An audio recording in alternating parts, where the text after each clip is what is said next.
new series today on YouTube for all the students who have been following the spoken English classes pretty regularly. And as you guys can see, or you must have seen the thumbnail, it says 9 days and 9 situations. यानी कि इस series में हम सीखने वाले हैं situation based sentences for various scenarios. जैसे अभी यहाँ पर हम सीख रहे हैं phrases और sentences that are very useful for a certain meeting situation. यानी कि अगर आप एक मीटिंग में जा रहे हैं या आप एक मीटिंग होस्ट कर रहे हैं या फिर आप किसी भी मीटिंग में जुड़ रहे हैं एज अ पार्टिसिपेंट, तो कुछ एक झलक यहाँ पर ऑफ कोर्स बहुत, because this is a boundless topic. Meeting हो जाए, वर्क प्लेस हो जाए, अब इसमें यार कोई भी बात हो सकती है, कैसी भी सिचुएशन आ सकती है. बट द आइडिया इज कि वो सारे हम नहीं लर्न कर सकते हैं, बट जो इम्पोर्टेंट हैं, जो ट्रेंड में हैं, जो इम्पैक्टफुल हैं, वो हमें आना जरूरी होता है. सो यहाँ पर हमारा जो आज का डे 1 है, जिसमें हम डिस्कस करने वाले हैं important useful phrases for your work place और स्पेसिफिकली फॉर अ मीटिंग, उन्हें शुरू करते हैं.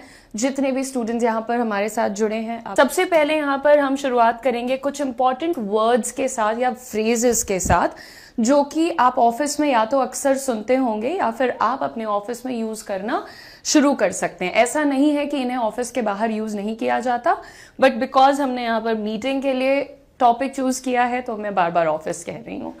सबसे पहले टू रीच आउट. जैसे आपको लिंक्डइन पे कोई जॉब का ऑफर आता है या आपको ईमेल पर कोई जॉब का ऑफर आता है या फिर कोई इंसान आपको कॉल करता है या फिर कोई वन ऑन वन आपसे आकर मिलता है with some proposal, with some idea, with some suggestion. ठीक है, तो वहां पर वो आपको रीच आउट कर रहा है. रीच आउट का मतलब क्या हो जाता है? To show somebody that you are interested in them और want to help them. So for example, if I reach out to you, मैं अगर आपको रीच आउट कर रही हूं तो बेसिकली मैं आपको ये बता रही हूं कि आपको हम कोई जॉब ऑफर करना चाहते हैं या कोई और रीजन है कि मैं आपको रीच आउट कर रही हूं, मैं आप तक पहुंच रही हूं. ठीक है. सेकेंडली, कभी कभी हम लोगों की मदद करना चाहते हैं, राइट, वो बहुत परेशान है, उसको एक कॉल कर लो. So it would be good if you reach out to that person. यानी कि अच्छा रहेगा अगर तुम उसको रीच आउट करोगे, उस तक जाने की कोशिश करोगे, पहुंचने की कोशिश करोगे. तो रीच आउट के मीनिंग्स हमने क्लियरली लिखे हैं. जनरली जब आप कहीं स्टेबल जॉब में होते हैं, अभी आपको स्विच नहीं करना है, बदलना नहीं है, तो आपको जो ऑफर्स भी आते हैं उस पर आप क्या रिप्लाई करते हैं, कैसे रिवर्ट करते हैं politely? Currently I am in a stable job, or I am with an organization that I'm happy with, but thank you for reaching out. This was the important phrase that I wanted to highlight. तो अगर कोई आप तक एक opportunity लेकर या आपकी मदद करने के लिए आ रहा है तो उसको थैंक यू बोलना ना भूलें और रीच आउट का यूज करें. Thank you for coming to me, thank you for mailing me should be avoided. Reaching out is the better phrase and I believe more accurate. Next is to circle back. Circle back का मतलब होता है to return to a conversation or discussion at a later time.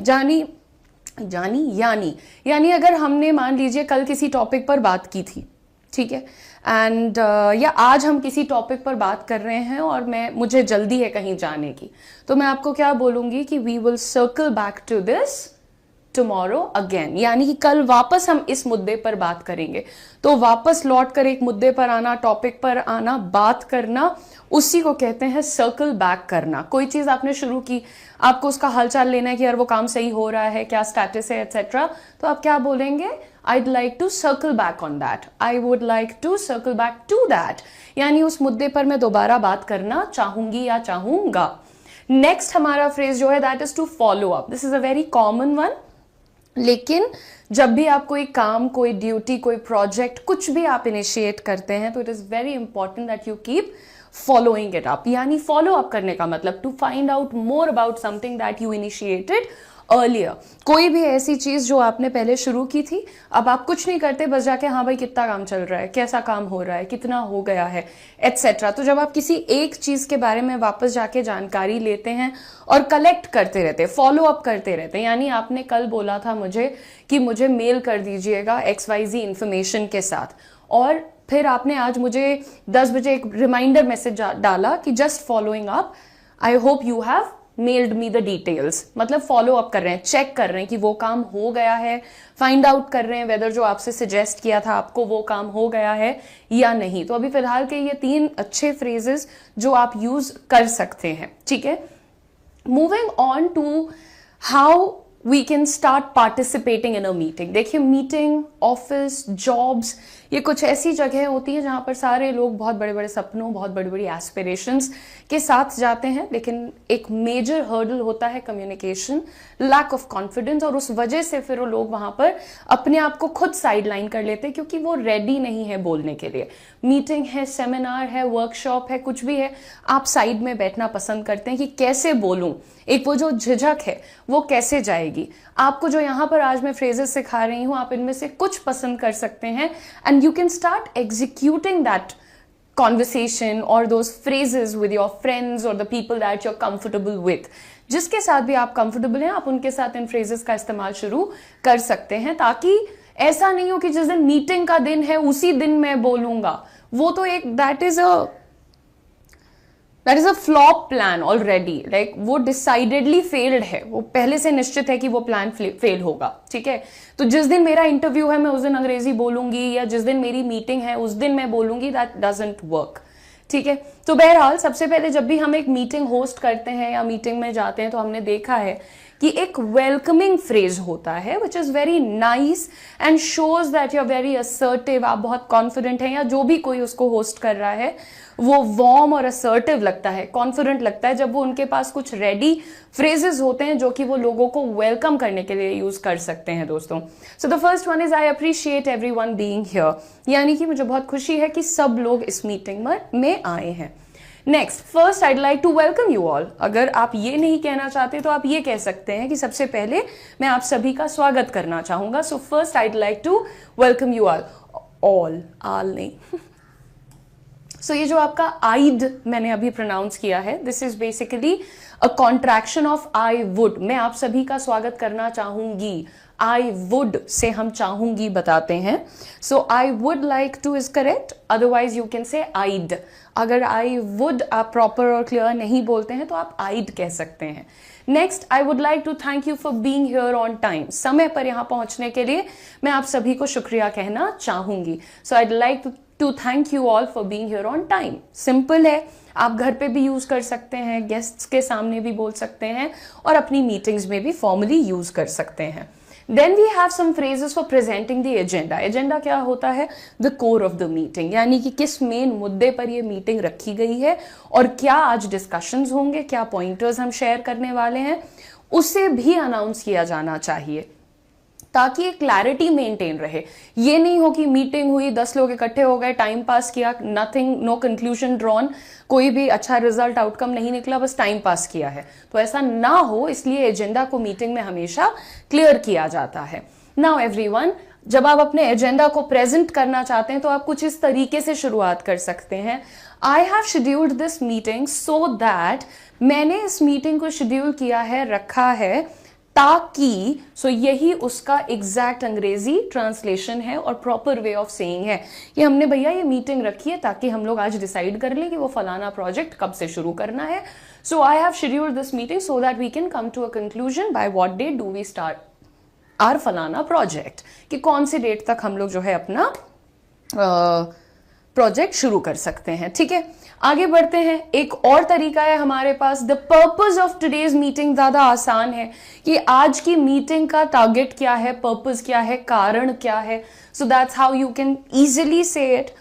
Today we are going to, एक होता है जो लोग बहुत क्लियर होते हैं कि भाई हमें 3 मुद्दों पे बात करनी है, वो कुछ इस तरीके से शुरुआत करते हैं कि today we are going to talk about 3 important things. 1, the punctuality, 2, the deadlines, 3, the celebrations और व्हाटएवर। कोई भी ऐसी चीज जिनके बारे में आप बात करने वाले हैं, अगर आप बिल्कुल क्लियर हैं, so you start with today we are going to talk about. Now this gives a lot of, let us say, clarity की आज हम यहां पर जो है जुड़ रहे हैं क्योंकि हम इस मुद्दे पर बात करने वाले हैं। सो ये जो टुडे वगैरह के वर्ड्स होते हैं ना, वो उस मोमेंट को बहुत स्पेशल और बहुत इम्पैक्टफुल बना देते हैं। When you say today I am gonna do this, so एकदम अटेंशन कहां जाता है, टुडे पर जाता है, उस मोमेंट पर जाता है।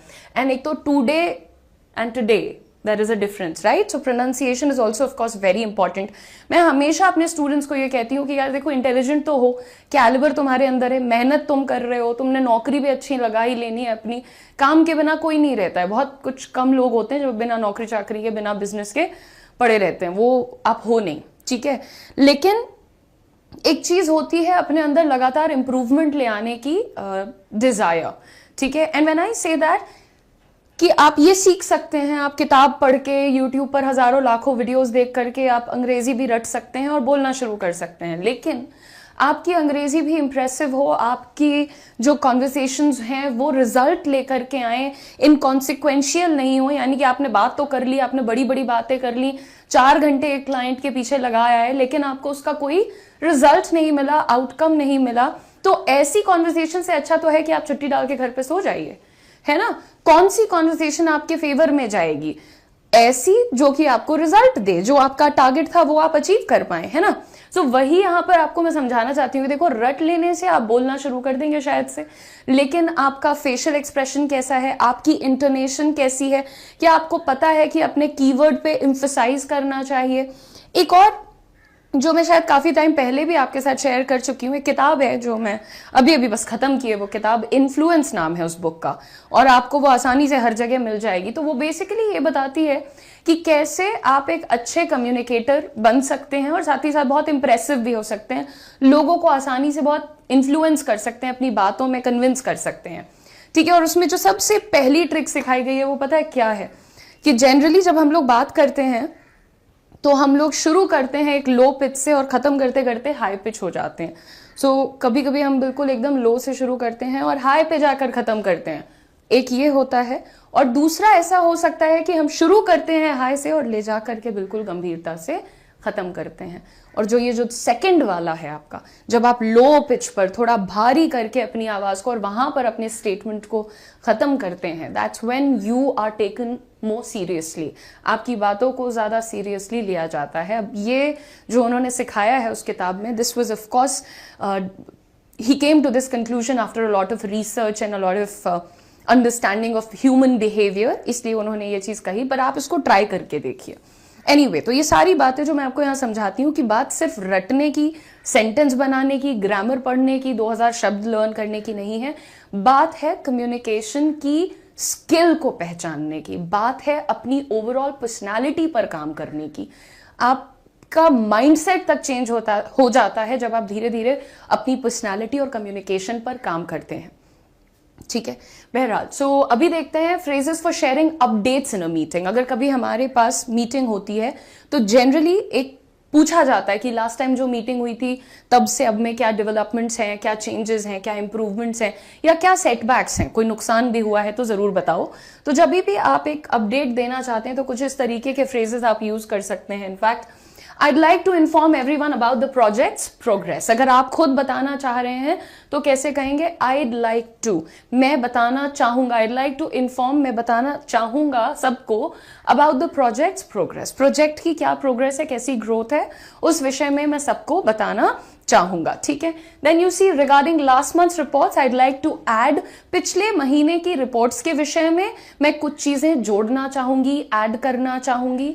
Then you see mister X, can you let us know what's new in, यानी कि मिस्टर एक्स कोई भी है, अगर आप होस्ट कर रहे हो या आपके बॉस होस्ट कर रहे हैं, जो भी चेयर कर रहा है मीटिंग को, वो एक इंसान का नाम लेकर के बोलता है कि भाई तुम जरा बताना कि उस पर्टिकुलर प्रोजेक्ट में क्या चल रहा है, या उस पर्टिकुलर एम्प्लॉय के साथ क्या चल रहा है, टीम में क्या चल रहा है, तो पूछा जाता है हमेशा, है ना।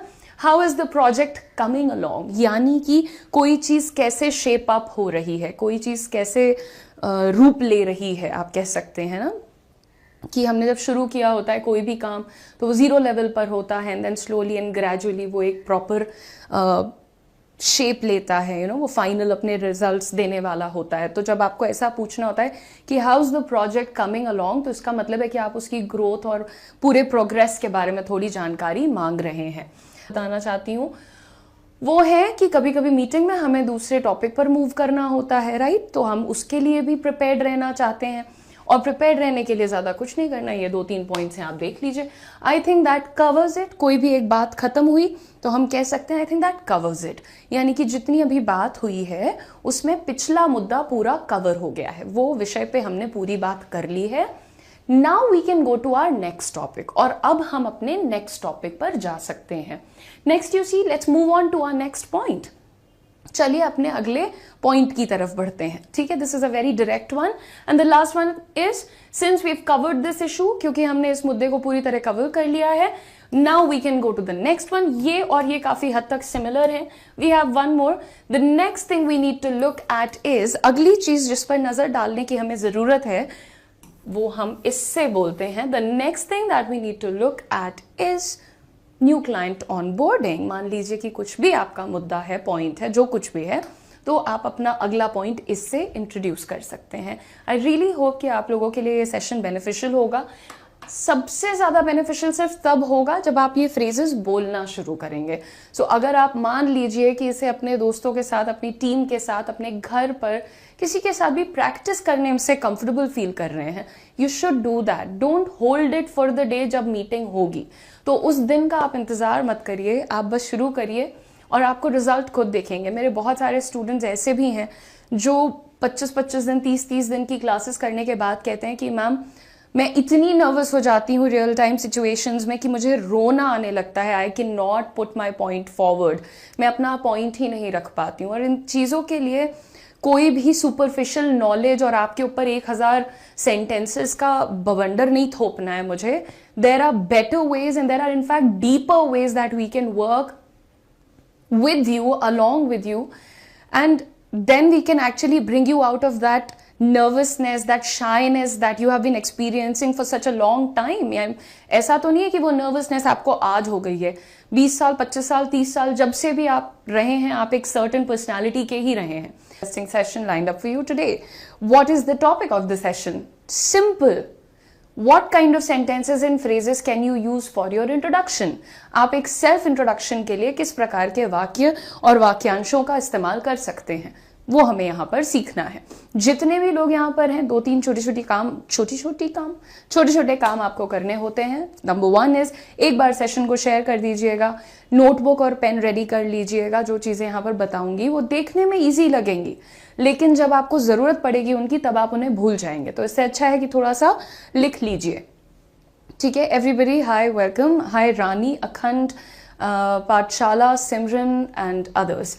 नाउ मूविंग ऑन, सबसे पहली चीज होती है कि आपको कहा जाता है please take us through your resume, या फिर कहा जाता है प्लीज इंट्रोड्यूस योर सेल्फ, और कहा जाता है कि tell us about yourself. ये 2-3 तरीके होते हैं आपके बारे में जानने के, आपके बारे में पूछने के। आप किसी इंटरव्यू में जाते हैं, एग्जाम का इंटरव्यू है या कोई जॉब इंटरव्यू है, कोई भी सिचुएशन हो, तो ये एक बड़ा जरूरी सवाल होता है, ठीक है। इंट्रोडक्शन यार हो सकता है कि आपको अदरवाइज सिनेरियोज में भी देने हो, लेकिन फॉर्मल वाले को हम आज यहाँ पर डिस्कस करेंगे। कुछ ऐसे फ्रेजेस हैं जो आप अपना इनफॉर्मल सिचुएशन में भी यूज कर सकते हैं ना। सबसे पहली चीज हमें ये याद रखना है कि जितने भी फ्रेजेस हैं, मैंने कुछ अपने हिसाब से लिखे हैं, कुछ आपके हिसाब से हैं, तो आपको हल्का बहुत उनको ट्वीक करना पड़ेगा, बदलाव ले आना हो सकता है, ठीक है। Hi Rukmini. Now moving on, जब आपसे कहा जाता है tell us something about yourself, तो स्टूडेंट क्या करते हैं या लोग क्या करते हैं, फटाफट से बिल्कुल एक रटा रटाया आंसर रेडी रखते हैं। Hello sir, my name is this, I am from this village, I have completed my education, I have this much experience and I want this job really badly।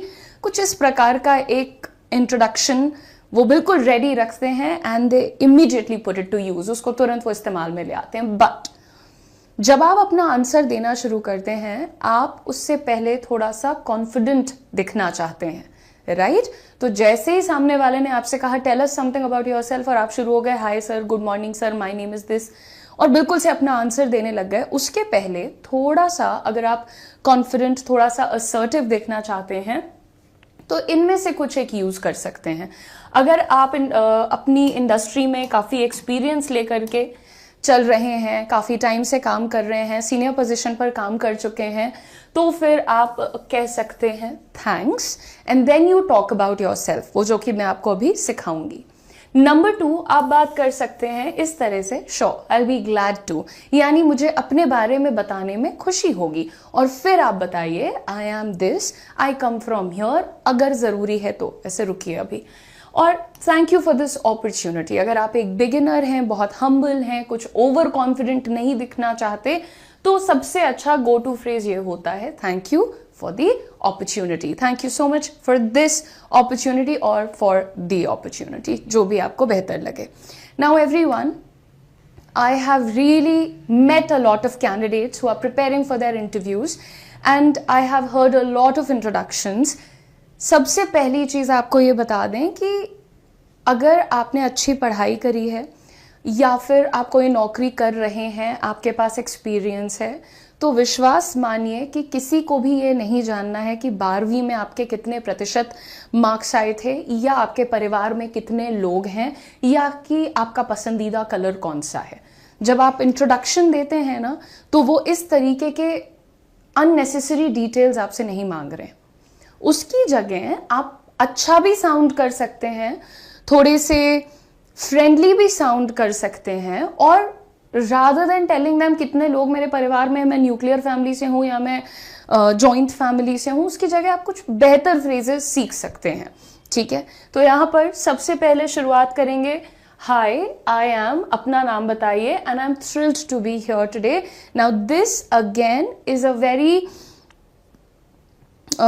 इसको सोच करके बोलिएगा। जब आप कहते हैं ना I am thrilled to be here, और जब आप कहते हैं I am excited to be here, तो आप इन दोनों शब्दों के बीच में से कुछ एक पिक कर लीजिए। कभी कभी लोग बहुत जल्दी इनसिक्योर हो जाते हैं, यानी कि जो आपका इंटरव्यू ले रहे हैं, अगर आप उनके सामने ज़्यादा कॉन्फिडेंट साउंड करते हैं ना, तो भी वो आपको नीचे पुल करना चाहते हैं, तो भी वो आपको तुरंत से ओवर कॉन्फिडेंट की कैटेगरी में डाल देते हैं। तो आप थ्रिल्ड की जगह हैप्पी, एक्साइटेड एट्सेट्रा बोल सकते हैं, जो कि थोड़ा बेसिक वर्ड्स होते हैं और उनके ईगो को चोट नहीं पहुंचाते हैं। So anyway, you can also say, hi, I am Udisha Mishra and I'm thrilled to be here today. I'm really happy to be here today. यहाँ आकर मुझे बहुत अच्छा लग रहा है। फॉर्मल सिचुएशन है, इनफॉर्मल सिचुएशन है, दोस्तों की गैदरिंग है, नए लोगों से नेटवर्किंग है, आप इस सेंटेंस को बेझिझक यूज करिए। नेक्स्ट देखिए यहाँ पर, I am passionate about, then you talk about what you really like to do.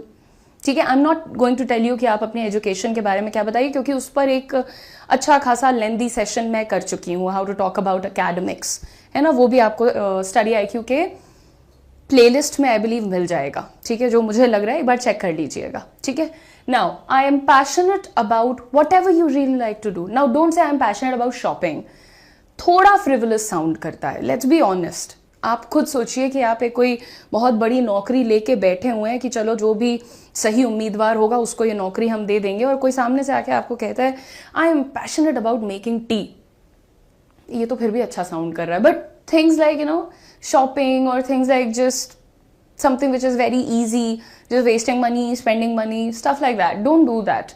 You know, first talk about something which is a little more substantial, कोई ऐसी चीज जो थोड़ी सी ज्यादा concrete है।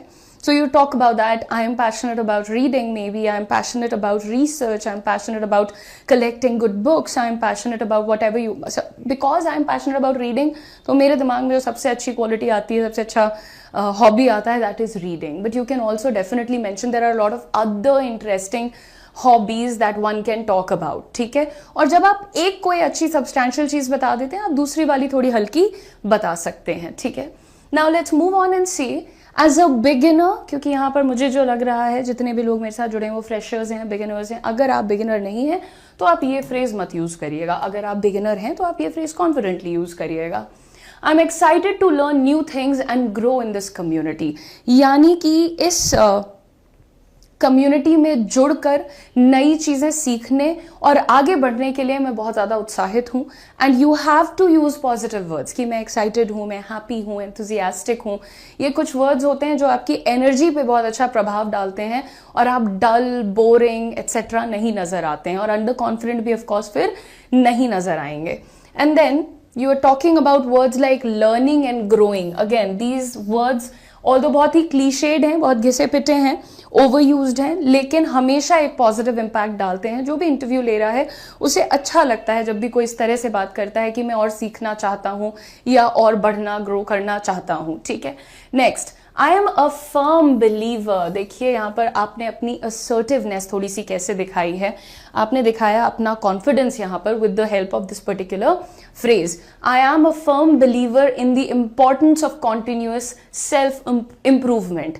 यानी कि again you look like a person जो रेगुलरली ग्रो करना चाहता है, बढ़ना चाहता है, अपने अंदर की कमियों को सुधारना भी चाहता है। So I am a believer of regular self improvement, यानी कि मैं लगातार खुद को सुधारने में, इंप्रूव करने में विश्वास रखता हूं।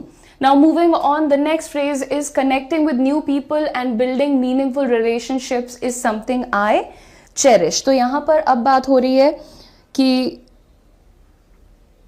Okay, one second, sorry, connecting with new people. So ये देखिए, क्या सोशल लोग थोड़े से अच्छे होते हैं, थोड़े से वो लोग जो डर नहीं रहे हैं, घबरा नहीं रहे हैं, लोगों को अवॉइड नहीं कर रहे हैं, बात करने में उनको कोई झिझक नहीं है, etcetera. So how do you say that, connecting with new people and building meaningful relationships. Now ऐसा भी नहीं है कि मैं सड़क चलते हर इंसान से मिलके बात करके बहुत खुश हो जा रहा हूं, नहीं। Building meaningful relationships is actually one of the most important skills that a person needs to have. Networking जिसे आप कहते हैं, सही जगह पर सही व्यक्ति की पहचान करके उससे सही प्रकार का एक संबंध बनाना is a very very important skill.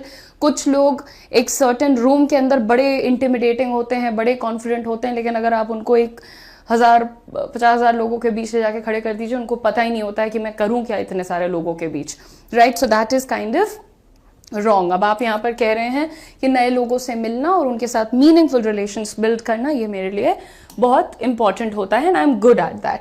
Now I am here to listen, learn and contribute. देखो एक बात तो याद रखना, हो सकता है कि कुछ लोगों को बुरा लग जाए, ऑफेंड हो जाए। जब आप इंटरव्यू दे रहे होते हैं ना, अगर देखो अपना बिजनेस कर रहे हो तो फिर तो तुम्हें ये सब करने की जरूरत नहीं है, ठीक है। लेकिन जब आप इंटरव्यू देने जाते हैं तो आप इंटरव्यू क्यों दे रहे हैं? क्योंकि कोई और इस पोजीशन में है कि वो आपका इंटरव्यू ले रहा है, राइट।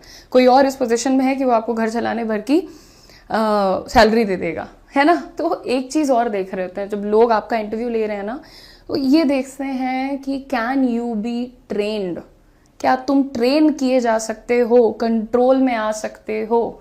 समझना बात को, अगर तुम बिल्कुल ही बिगड़ैल हो, अड़ियल हो, बात ही नहीं मानोगे, इंस्ट्रक्शन नहीं फॉलो करोगे, सीखोगे नहीं, तो तुम्हें कोई क्यों हायर करेगा? नहीं करेगा, राइट। तो यहाँ पर listen, learn and contribute to the best of my ability, यानी जितना कर सकते हैं उतना हम सुनेंगे भी, समझेंगे भी और फॉलो भी करेंगे। तो ये भी आपने कह दिया कि देखिए जितना कर सकते हैं उतना ही करेंगे। ऐसा भी नहीं है कि मैं बेवकूफ हूं, आप मुझे सिखाते पढ़ाते रहेंगे, मैं वही करता रहूंगा। To the best of my ability, यानी कि पूरी कोशिश रहेगी कि हमेशा करें, बट मैं बेवकूफ नहीं हूं। एक सिंपल सेंटेंस से आपने दोनों बातें बिल्कुल क्लियर कर दी हैं, right. Simple, sample, sample as a model answer. जैसे मैं एक टीचर हूं, hello I am Udisha, I have been teaching English for 5 years now. नहीं, मेरा इससे बहुत ज्यादा एक्सपीरियंस है, बट मैं टीचर हूं तो मैंने उस हिसाब से उठाया है। Now, and I'm passionate about helping students develop their language. देखो again a very cliched word, passionate बहुत घिसा पिटा वर्ड है, ठीक है। लेकिन the idea is कि यार it rings a bell। जो भी लोग मेहनत करके कुछ बने हैं, सीनियर पोजीशन में पहुंचे हैं, उनके सामने अगर आप कंस्ट्रक्टिव पॉजिटिव वर्ड्स को यूज करते हैं ना, तो हमेशा उनके ऊपर एक अच्छा इंप्रेशन जरूर पड़ता है।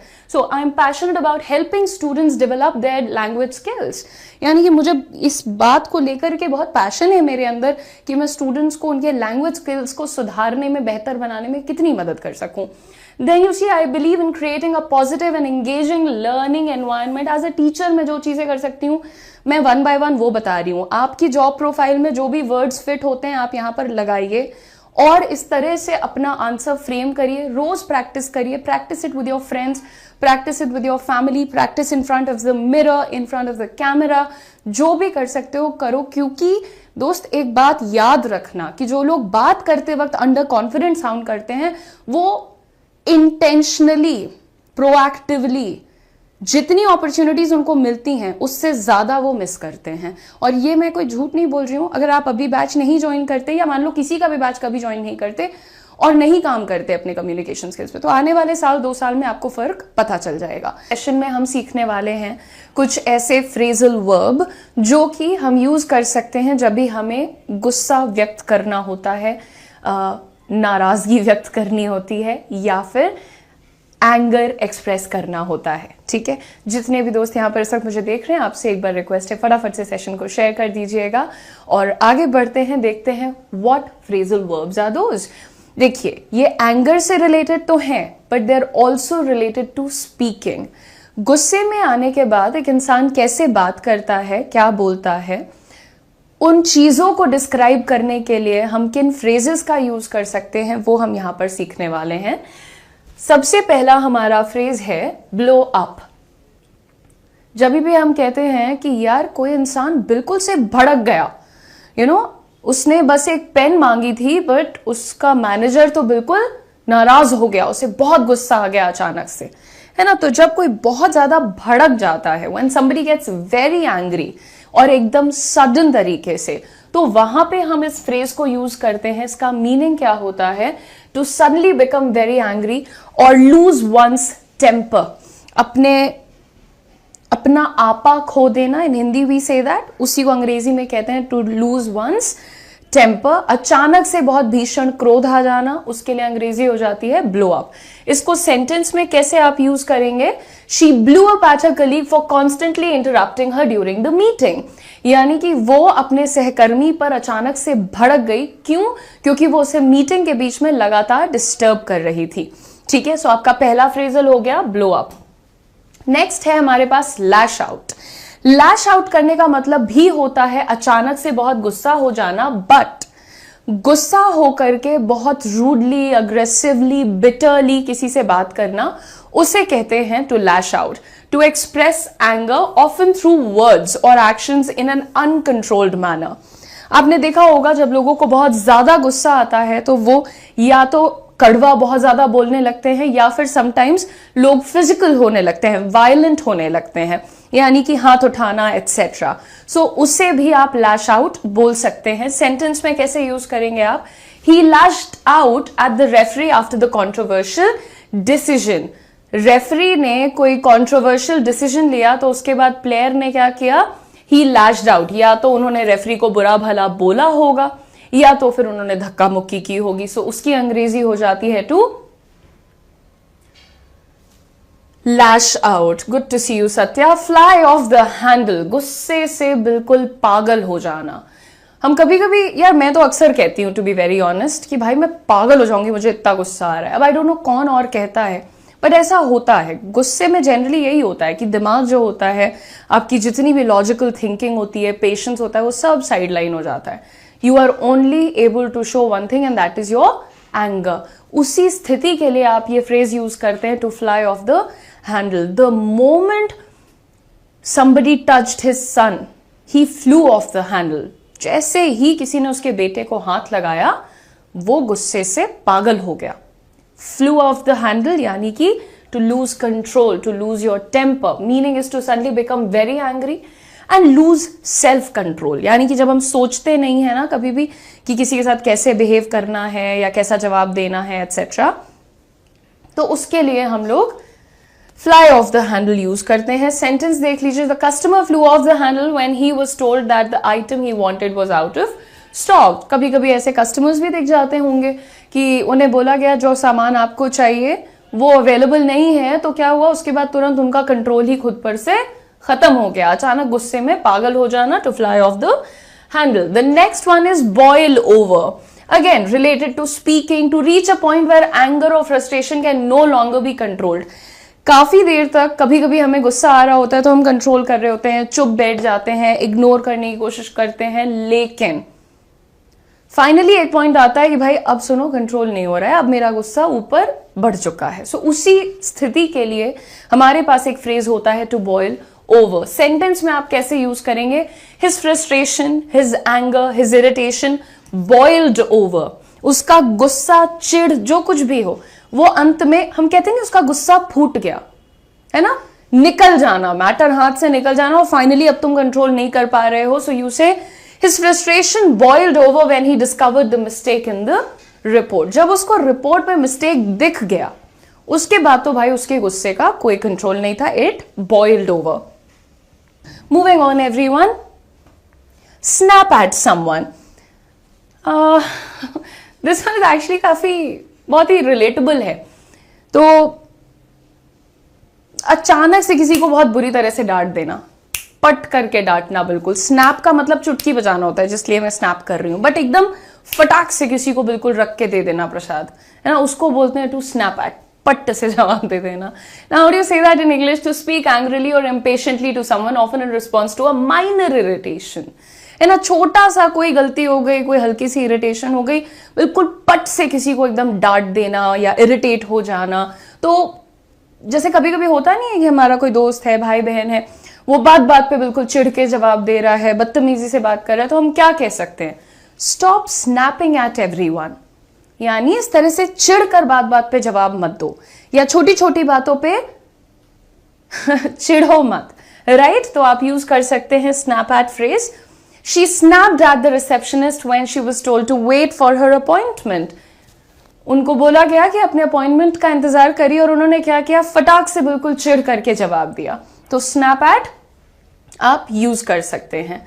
स्टॉर्म आउट, गुस्से से जब आप किसी कमरे से, किसी जगह से निकल के चले जाते हैं, गाड़ी में से भी अगर आप गुस्से में निकल के चले जा रहे हैं, तो उसके लिए आप यूज करते हैं अपना phrase to storm out of somewhere, to leave a place suddenly and angrily as a way of showing disapproval और एंगर। यानी कि अगर आप दिखाना चाहते हैं सामने वाले कि मुझे बुरा लग गया है या मैं बहुत नाराज हूं, और उस चक्कर में आप उठकर कहीं से फटाक से चले जाते हैं बिल्कुल, तो वहां पर आपका फ्रेज यूज होता है to storm out.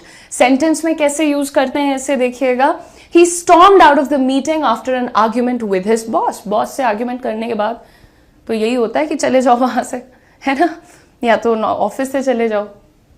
Anyway, so he stormed out of the meeting, यानी गुस्से से वो मीटिंग छोड़ करके निकल गया। So he stormed out of the meeting, the conference room, the room, the car or whatever. ठीक है, तो वो कहीं से भी जब आप गुस्से से निकल जाते हो तो आप यूज करते हो phrase storm out. Next one is to spit out. गुस्से में जब कोई बात कही जाती है, और वो भी खास तौर पे बहुत फोर्सफुल और डायरेक्ट तरीके से। देखिए, चाहे रोजमर्रा में आपका भाई, आपकी बहन आपको कितना भी इरिटेट करती हो, आप कुछ नहीं बोलते हैं, लाइक आप टॉलरेट करते रहते हैं, है ना। बट देन फाइनली एक दिन आपको इतना गुस्सा आ जाता है कि जो पुराना आपने सब याद करके रखा था वो आप बोलना शुरू कर देते हैं, और वो भी बहुत ही रूड तरीके से, है ना। जो छोटी छोटी बातों पे, या फिर कलीग के साथ आप सारा कुछ संभालते रहते हो, नहीं नहीं बोलूंगा, नहीं बोलूंगा, नहीं बोलूंगा, but then one fine day आपका सब्र का बांध टूट जाता है और आप बहुत ही डायरेक्ट मैनर में, बहुत अग्रेसिव होकर के, बहुत गुस्से वाली बातें जब बोलते हैं, तो फिर आप वहां पर अपना फ्रेज यूज करते हैं टू स्पिट आउट और spat out. The angry customer spit out his complaints to the manager. जो गुस्से में था कस्टमर, उसने क्या किया? उसने अपना सारी शिकायतें मैनेजर के सामने बड़े तीखे अंदाज में रखी। तो तीखे और डायरेक्ट अंदाज में बात को रखने के लिए हम यूज करते हैं अपना phrase spit out. Let's see what next do we have. Rub the wrong way, किसी को इरिटेट करना। Don't rub me the wrong way, don't rub him the wrong way, उसे इरिटेट मत करो। यानी कि जब कोई इंसान आपको परेशान कर रहा है या इरिटेट कर रहा है, तो आप ये यूज करिए, बोलिए don't rub me the wrong वे, यानी परेशान मत करो मुझे। His remarks really rubbed her the wrong way during the discussion. कुछ लोगों के ऐसे कॉमेंट्स होते हैं, ऐसे स्टेटमेंट्स होते हैं कि वो एक अलग ही डायरेक्शन में जाके हर्ट करते हैं। हो सकता है कि आप ऑफिस में हो, मीटिंग में हो, लेकिन वहां पर पर्सनल टाइप के कमेंट करने लगना, तो उससे क्या होता है? The other party is definitely irritated, right? So what how do you put it? You say his remarks really rubbed her the wrong way. उसकी बातें उसको चुभी, उसकी बातों ने उसे इरिटेट किया। So rub her the wrong way, that is one. Next we have bite someone's head off. किसी को भी बहुत बुरी तरह से डांट देना। To speak to someone in a very angry or sharp way, as I said, speaking and anger दोनों से related हैं। तो अगर आप किसी को भी बहुत बुरी तरह से डांट देते हैं, तो कहा जा सकता है कि he bit her head off. To bit someone's head off, she bit his head off when he asked her about the deadline. यानी कि उस बेचारे ने खाली डेडलाइन के बारे में पूछा था कि कब तक पूरा होगा प्रोजेक्ट, उन्होंने पलट के चिल्ला दिया. तो ये पलट के चिल्लाना की अंग्रेजी हो जाती है to bite someone's head off. And then we have the last one, let off steam. Actually सारा गुस्सा यहाँ पर सुनने के बाद ये वाला मेरा फेवरेट है. लेट ऑफ द स्टीम का मतलब होता है गुस्सा शांत करने के लिए किसी और एक्टिविटी में इन्वॉल्व हो जाना. देखिए, टू डू और say something that helps you to get rid of strong feelings और एनर्जी ऑफ एन एंगर और फ्रस्ट्रेशन. कहा जाता है ना, जब तुम्हें गुस्सा आ रहा हो तो या तो हट जाओ, बाहर चले जाओ, थोड़ा वॉक कर लो, या कोई शांति से बैठ के गाना सुन लो, या कुछ लिख लो. तो ये बहुत सारी एक्टिविटीज होती हैं जो कि आपको अपनी किसी भी स्ट्रॉन्ग इमोशन को, फ्रस्ट्रेशन, एंगर, हेट्रेड, इरिटेशन, इन चीजों को कंट्रोल करने में हेल्प करती हैं. और इसी प्रोसेस को हम बोलते हैं to let the steam of.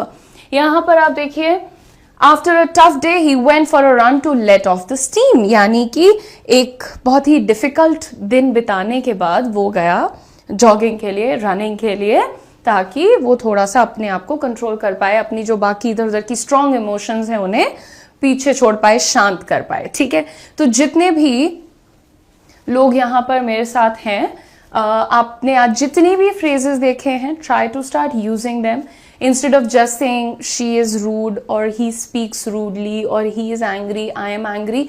आप ये फ्रेजेस को यूज कर सकते हैं while texting, chatting, mailing, speaking, parting, whatever, right. लेते हैं अपने इंपॉर्टेंट फ्रेजेस की. यहां पर दोस्तों हमारा पहला फ्रेज है, the first phrase is over and over. ठीक है, कभी कभी हमें बोलना होता है कि यार बार बार ऐसा हो रहा है, या कोई इंसान बार बार ऐसा कर रहा है, तो वहां पे यूज करना होता है ओवर एंड ओवर अगेन. अब एक तरीका हो सकता है कि आप बोलें ओवर एंड ओवर अगेन. दूसरा तरीका हो सकता है, जब आप थोड़ा जल्दी बोलते हैं तो आप कहते हैं over and over, over and over, right. तो ये एक वही प्रोनाउंसिएशन वाला क्लासिक ट्रिक है. जल्दी से बोलोगे तो अलग साउंड करेगा, लेकिन इसका मतलब क्या हुआ, कोई भी चीज का बार बार होना, राइट. तो यहां पर हम एक एग्जाम्पल सेंटेंस देखते हैं, he kept asking the same question over and over again. यानी कि उसने वही एक सवाल वो बार बार पूछता रहा, एक सवाल. और एक और चीज यहां पर सीखिएगा, अगर कोई भी इंसान कोई काम करता जा रहा है तो उसके लिए हम जनरली यूज करते हैं हमारा वर्ड कीप, राइट. हम आपको कहते हैं कीप स्टडीइंग, यानी पढ़ते रहो, लगे रहो, कीप गोइंग, चलते रहो, एंड कीप स्माइलिंग, हंसते रहो, मुस्कुराते रहो. केप्ट आस्किंग, पूछता रहा था, बार बार पूछ रहा था, राइट. सो यहां पर कीप वर्ड का भी यूज याद रखिएगा. और ऑल्सो इसके बाद भी वर्ब का आईएनजी फॉर्म आता है. वैसे तो ट्रांसलेशन आपको जरूरत नहीं है, लेकिन फिर भी मैंने आपकी पीपीटी में ऐड किया है. अगर आपको जरूरत है तो आप देख सकते हैं इसे वीडियो में. Next, to rely on, a very common phrase. अक्सर हम कहते हैं कि हम किसी पर विश्वास कर सकते हैं, किसी पे भरोसा कर सकते हैं, किसी पे निर्भर कर सकते हैं, right. In my tough times I know I can rely on my brother. मेरी परेशानी के वक्त में मैं जानती हूं कि मैं अपने भाई पर निर्भर हो सकती हूं या फिर विश्वास कर सकती हूं, राइट. तो ये जो विश्वास करने वाला हमारा फ्रेज है, काफी कॉमन है, लेकिन this is the pronunciation is rely. Okay, rely ऐसे बोलना है, भरोसा करना. You can rely on him to finish the task, यानी तुम उस पर भरोसा कर सकती हो, वो काम जरूर पूरा करेगा. I can rely on my students to bring the best jokes, यानी कि मुझे भरोसा होता है कि जो मेरे स्टूडेंट्स हैं वो बेस्ट जोक्स लेकर के आते हैं. कभी कभी थोड़े कड़वे भी होते हैं, but it's okay, jokes are jokes, right. Next देखते हैं मोर और लेस, लगभग. कई बार हमें लगभग वर्ड बोलने का मन करता है, लगभग हो ही गया है काम, like the work is more और लेस डन. लगभग हो ही गया है, द वर्क इज मोर और लेस डन. तो मोर और लेस का इस्तेमाल कैसे कर रहे हैं हम, लगभग के कॉन्टेक्स्ट में कर रहे हैं, राइट. नेक्स्ट यहां पर इससे बना हुआ एक sentence, the temperature today is more और less the same as yesterday. आज का जो टेम्परेचर है वो लगभग कल जैसा ही है. यहाँ का जो माहौल है वो लगभग दिल्ली जैसा ही है. तो कभी कभी हम इस वर्ड को यूज करते हैं कंपेयर करने के लिए, सिमिलैरिटी दिखाने के लिए, एटसेट्रा, राइट. तो तुम लगभग हमेशा गुस्से में ही रहती हो, यू आर मोर और लेस ऑलवेज एंग्री और ऑलवेज इन एंगर. इस तरीके से भी हम इसे यूज करते हैं, करेक्ट. नेक्स्ट देखते हैं, इन अ बैड मूड बोलना होगा bye the way. Now on behalf of की तरफ से, राइट? जैसे अगर मुझसे कोई गलती हो जाए और फिर मुझे माफी मांगने में शर्म आ रही है, तो मेरी टीम क्या कहेगी? On behalf of Udisha Mishra we are sorry. But ये कहने के बाद शायद फिर मुझे भगा देगी टीम से, है ना? लेकिन क्योंकि गलती आप करिए तो भाई माफी भी स्वतः मांगी जानी चाहिए। ऑन बिहाफ ऑफ तो कुछ नहीं होता मुझे लगता है, लेकिन की तरफ से, की ओर से, ये हम कई बार यूज करते हैं और ऑल्सो बहुत ही फॉर्मल टाइप का एक एडवांस फ्रेज होता है, राइट? तो इसे ज्यादा से ज्यादा यूज करिए। और सेंटेंस देखिए, she accepted the award on behalf of the entire team. 25 लोगों की टीम है, स्टेज पे जाके अवार्ड लेना है, तो सारे के सारे नहीं जा पाते, राइट? कभी कभी लोग पहुंच नहीं पाती है पूरी टीम अवार्ड फंक्शन में, 1-2 जनों को बुलाया गया है ना? तो लेकिन वो अवार्ड तो सभी की तरफ से दिया गया है, सभी के कामों के लिए। तो कैसे कहते हैं? She accepted the award on behalf of the entire team. Next देखते हैं यहां पर हमारा 5th phrase, to some extent. एक हद तक, किसी हद तक, कुछ हद तक, इस तरह से हम अक्सर बात करते हैं जब कोई काम पूरा नहीं हुआ है या कोई बात पूरी वैसी नहीं है बट थोड़ी सी है। जैसे अक्सर ये होता है, यार काफी हद तक हो गया है काम, अभी जो 1-2 दिन का बचा है वो भी हम कर लेंगे। To some extent the work is done and a little bit is remaining and we'll complete that in another 1 or 2 days, right? तो यहां पर कुछ हद तक, एक हद तक, किसी हद तक, कितना यूजफुल फ्रेज है, but you'll have to start using it. His explanation was correct to some extent. एक हद तक यानी कुछ हिस्से तक उसकी एक्सप्लेनेशन सही थी। शायद कुछ चीजें मिस हुई होंगी लेकिन काफी हद तक वो सही था। तो एक हद तक के लिए you use to some extent, right? The 6th phrases, 10 सीखने वाले हैं हम, और देखो बहुत इजी हैं, बस इनको रिटेन कैसे करेंगे आप? रिवाइज करते रहने से, ठीक है? इन डिटेल, किसी भी चीज को जब हम विस्तार में, गहराई से समझना चाहते हैं, फॉर एग्जाम्पल अगर मैंने आपसे कहा कि यार देखो ऐसा करोगे तो काम नहीं बनेगा, अब आप पूछोगे ना कि कैसा करोगे तो कौन सा काम नहीं बनेगा, क्यों नहीं बनेगा? तो जनरली हमें डिटेल्स जब चाहिए होते हैं तब हम इस सिंपल से फ्रेज को यूज करते हैं, tell me in detail, explain that in detail, report should be in detail. So in detail यानी कि विस्तार से बताइए, प्रेजेंट करिए। She explained the process in detail. Give me a chance to explain myself in detail. मुझे एक मौका दीजिए खुद को एक्सप्लेन करने का, समझाने का विस्तार से। तो ये फ्रेज भी आप काफी ज्यादा यूज कर सकते हैं। जैसा मैंने कहा था, कॉमन है, कुछ मैंने आपको अलग नहीं बता दिया, लेकिन हम इसे यूज नहीं कर रहे हैं, ये भी आप जानते हैं। बहरहाल हमारा 7th फ्रेज जो कि बहुत ही यूजफुल है, अगेन एनी लॉन्गर, अब और नहीं। एनी के बारे में एक बात तो सबको पता होनी चाहिए कि ये नेगेटिव के साथ यूज होता है। सम होता है पॉजिटिव के साथ यूज और एनी यूज होता है नेगेटिव के साथ। तो जब हम एनी लॉन्गर कहते हैं ना तो उसमें ऑटोमेटिकली नहीं का कॉनोटेशन, भाव छुपा होता है। फॉर एग्जाम्पल अगर मुझे कहना है I can't wait here any longer, अब और नहीं वेट करेंगे हम यहाँ पे, है ना? So I can't wait here any longer, I will not tolerate this any longer, मैं और बर्दाश्त नहीं करूंगी अब ये, है ना? So I will not tolerate this any longer. So जब भी आप अब और नहीं के सेंस में कुछ कहना चाहते हैं, use your phrase any longer. The next phrase is without fail. इसका हिंदी ट्रांसलेशन जो लिखा है उसके लिए माफ करिएगा, मैं पहले ही कह रही हूं वो गलत है, लेकिन जब भी हमें कहना होता है विदाउट फेल यानी कि पक्का, देखो तुम्हें आना ही पड़ेगा पक्का, कोई बहाना नहीं चलेगा। You will have to come without fail. तुम्हें अपने लिए एग्जाम के लिए पढ़ाई करनी है भैया, पक्का पढ़ाई करनी है, ये बातों से कुछ नहीं होगा। So you should study for your exam without fail, है ना? तो इस तरह से जब भी आप पक्का बोलना चाहते हैं, सबसे पहले तो मैं यहां पर जो गलत हिंदी है उसको करेक्ट करना चाहती हूं। लिखा है 24 घंटे, राइट? ये बड़ा मेजर इशू है, कभी कभी गलत लिख के और मैं भूल जाती हूँ कि मुझे उसे करेक्ट करना है, ठीक है? एनीवे यहां पर हम अपना एग्जाम्पल देखते हैं। He completes his tasks without fail. वो अपने काम गारंटी से पूरे करता है, बीच में नहीं छोड़ता भाई। So he is on time without fail every day. वो रोज टाइम पे होता है, पक्का से, एकदम गारंटी वाला। जब आपका एक एक्सप्रेशन आप चाहते हैं तो वहां पर यूज करिए विदाउट फेल, ठीक है? नेक्स्ट हम अपना फ्रेज देखते हैं in order to. In order to आप कारण बताने के लिए, इसके लिए, इसलिए, तब हम यूज करते हैं इन ऑर्डर टू, अब एक और चीज याद रखिएगा, इन ऑर्डर टू के बाद आप नाउन ना लगाइएगा, है ना, इन ऑर्डर टू के बाद आप वर्ब लगाइएगा, पहले एक्शन से शुरू करिए, ठीक है।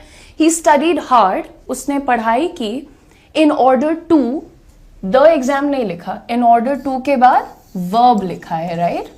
अगर मुझे ऐसे ही कहना है कि पास्ता बनाना सीखने के लिए मुझे 100 वीडियोस देखने पड़े यूट्यूब पे, इन ऑर्डर टू लर्न क्या हुआ हमारा, वर्ब हुआ। So in order to learn to cook pasta I had to watch almost 100 YouTube videos, right. So इस तरह से वर्ब का ख्याल रखिएगा, इसके साथ स्टूडेंट्स कई बार गलती करते हैं। The last phrase that we have today is a couple of, एक या दो या फिर कुछ, सम के सेंस में या एक या दो के सेंस में। मैं 1-2 घंटे में वापस आ जाऊंगी, so I will be back in a couple of hours. मैं 1-2 दिन में वापस आ जाऊंगी, I will be back in a couple of days. मेरे पास 1-2 एक्स्ट्रा नोटबुक्स पड़ी हुई हैं, तुम्हें चाहिए, so I have a couple of notebooks lying around, do you want them. तो इस तरह से आप यूज, अच्छा ये पड़ी हुई हैं कि अंग्रेजी, लाइंग अराउंड, है ना, तो ये भी आप याद कर लीजिए और इनको जरा बोलना शुरू करिए। चाहे कितने भी अच्छे फ्रेजेस मैं आपको सिखा दूं, अगर आप यूज नहीं करेंगे ना तो फिर वो वहीं का वहीं रह जाएगा, कोई ग्रोथ नहीं दिखेगी। The last sentences, I will be back in a couple of hours, जो कि मैंने एग्जाम्पल में ही आपको बता दिया, मैं कुछ घंटों में वापस आ जाऊंगी, सिखाया था। आई होप वो सब आपने रिवाइज किया था। Now we have not at all, अरे नहीं, बिल्कुल भी नहीं। आप क्यों परेशान हुए, नॉट एट ऑल, बिल्कुल भी नहीं, मैं तो बिल्कुल परेशान नहीं हुई, right.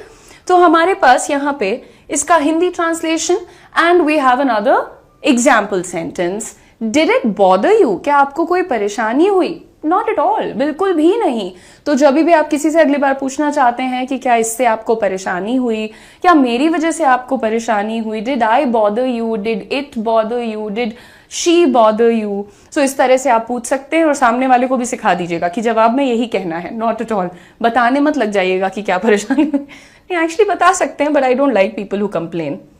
I complain all the time and I think it's very human to complain. I'm just kidding. Anyway, speak ill of. Some people ace the game of speaking ill of everybody.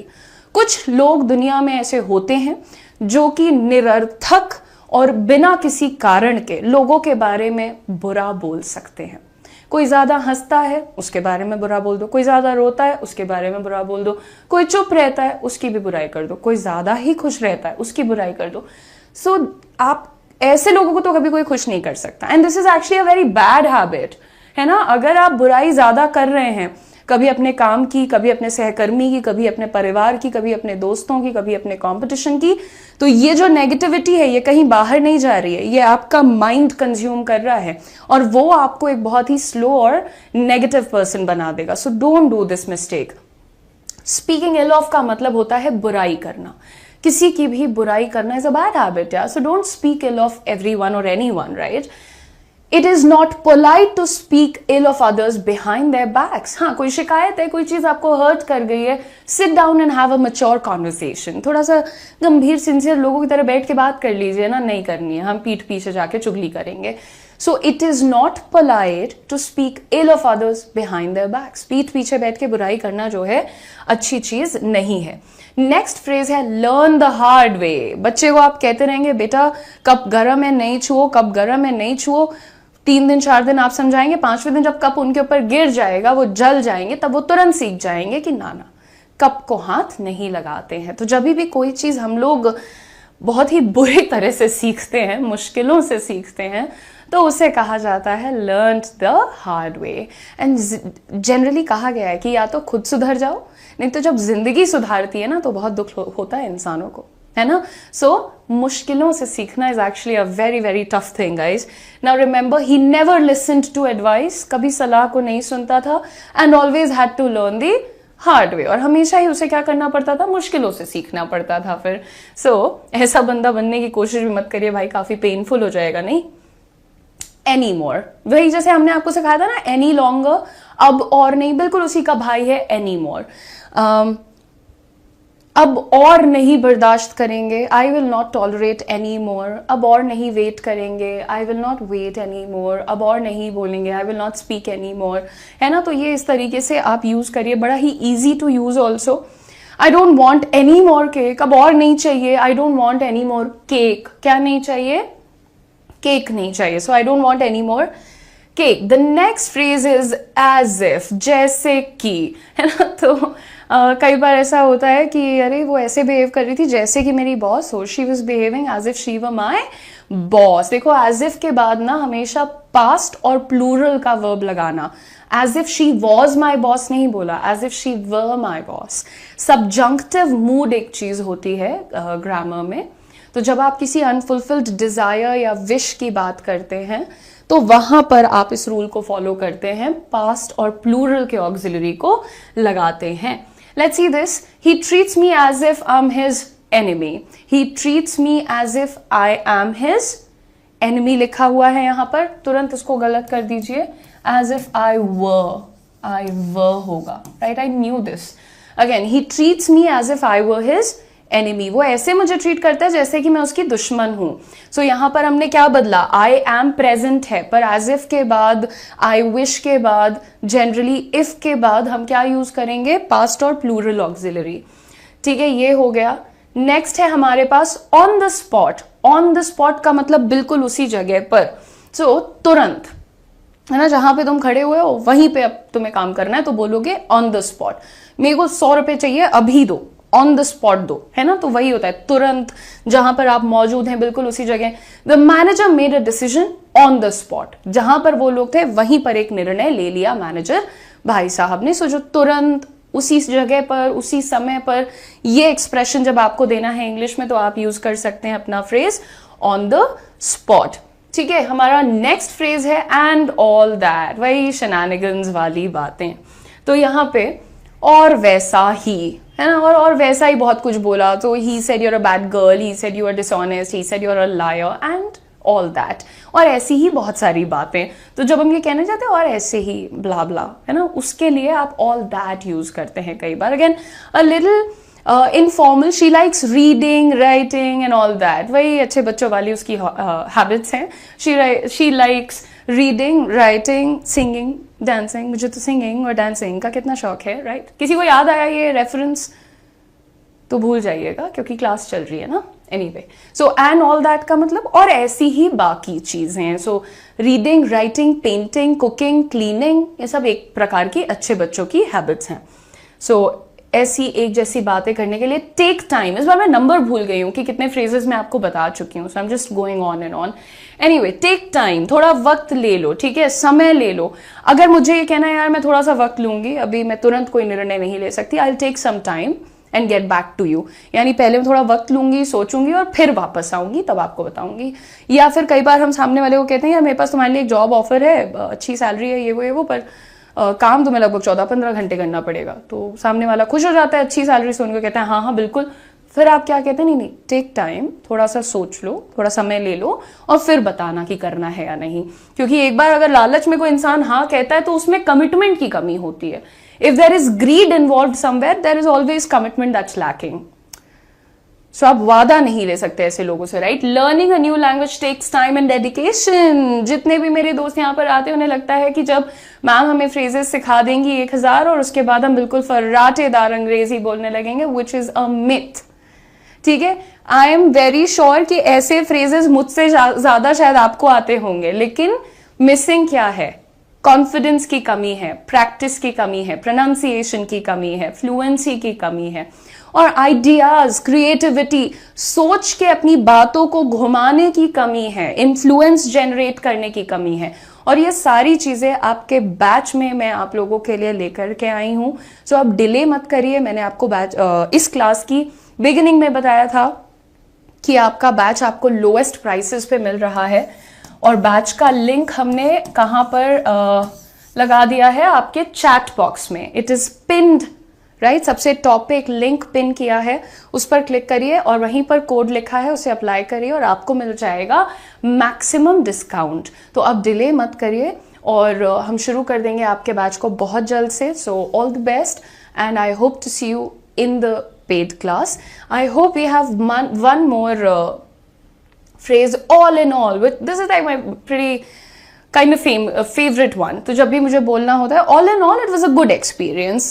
तो overall देखा जाए, all in all देखा जाए तो ये जो overall और all in all है काफी एक जैसे होते हैं. तो जैसे हम लोग बोलते हैं कि यार खाना भी अच्छा था, लोकेशन भी अच्छी थी, क्राउड भी अच्छा था, तो फिर हम क्या कहते हैं, all in all it was a good experience. Overall देखा जाए, पूरी तरह से देखा जाए तो बढ़िया एक्सपीरियंस था। नेक्स्ट देखते हैं, all in all it was a successful event. Chief guest भी टाइम पे आ गए थे, अवार्ड शो भी हो गया था, परफॉर्मेंसेस भी अच्छी थी और लोग खुश भी थे। तो ओवरऑल क्या हुआ, it was a successful event. So overall and all in all को आप एक तरह से यूज कर सकते हैं। Conjunction, so in English we have heard this word called conjoin. Conjoin का मतलब होता है जोड़ना, और कंजंक्शन का जन्म उसी वर्ड से होता है। कंजंक्शन क्या होता है, it is about adding words, adding phrases, adding clauses and adding sentences. So हमारे जो joining words जिन्हें हम कहते हैं वो होते हैं conjunction, और इनका काम क्या है, जोड़ना। अब जोड़ने का मतलब सिर्फ ये नहीं होता है कि हमने प्लस का साइन लगा दिया। कंजंक्शन कभी कभी माइनस की तरह भी काम करता है, यानी कुछ ऐसे वर्ड्स होते हैं जिन्हें अगर आप सेंटेंस के बीच में लिख दें तो पिछली इंफॉर्मेशन जो दी हुई है वो इनवैलिड हो जाएगी। लेकिन कुछ ऐसे वर्ड्स भी होते हैं जो आप ऐड कर दें अगर सेंटेंस के बीच में तो वो एक जैसी बात का कंटिन्यूएशन दिखाने लगेंगे। तो कंजंक्शन आपको कंटिन्यूएशन भी दिखा सकता है, कॉन्ट्रास्ट भी दिखा सकता है, कंजंक्शन आपको एक स्विच भी दिखा सकता है इमोशन में, कभी कभी कंपैरिजन भी दिखा देता है, एंड तमाम ऐसे काम करता है। और अभी जितने भी बिगिनर स्पोकन इंग्लिश लर्नर्स हैं उन लोगों के लिए मैंने हमेशा ये सजेशन दिया है कि आप लोग छोटे छोटे सेंटेंसेस को सीखा करिए और फिर ऐसे कंजंक्शंस को यूज करके वो छोटे छोटे सेंटेंसेस को जोड़िए एंड देन मेक लेंदियर सेंटेंसेस। तो ये जो लंबे सेंटेंसेस बनाते हैं ना, वहां पर कंजंक्शन बहुत काम आता है। एक बार फटाफट से सबसे पहले अपने चैनल को सब्सक्राइब कर लीजिए, वीडियो को एक बार शेयर कर दीजिए। आगे बढ़ते हैं और देखते हैं हमारा पहला कंजंक्शन जो कि बहुत कॉमन है, बहुत सारे लोग इसे यूज करते हैं। इसे यूज देखो कई बार क्या करते हैं लोग गलती, कि अगर मैं ये बोलूं कि Reema is a good girl and Seema is a bad girl, ये तुरंत गलत हो गया।